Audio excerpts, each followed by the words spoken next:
আরে পটকা, গেঞ্জি পরে স্কুলে কেন এসেছিস? খুব গরম করছিল তাই জামাটা গাছে ঝুলিয়ে এসেছি।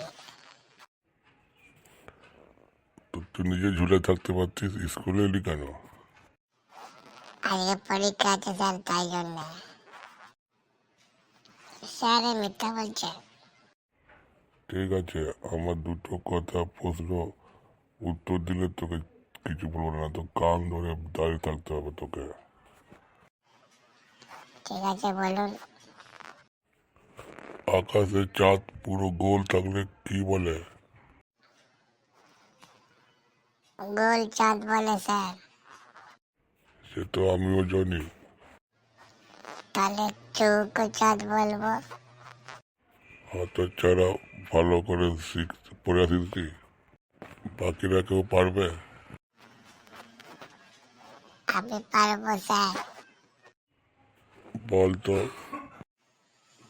জ্যোৎস্না রাত বলে বা পূর্ণিমা বলে। হ্যাঁ, গুড। বল পটকা। 12টা ভেড়া একসঙ্গে যাচ্ছিল, পাশের একটা বাগানে 3টে ঢুকে গেল, বাকি বাইরে কটা থাকবে? একটাও থাকবে না স্যার। সে কি রে, 3টে ঢুকলো, একটাও থাকবে না? ওটা ভেড়ার দল, যেখানে যে ঢুকবে সবাই তার লাইন দিয়ে ঢুকে যাবে।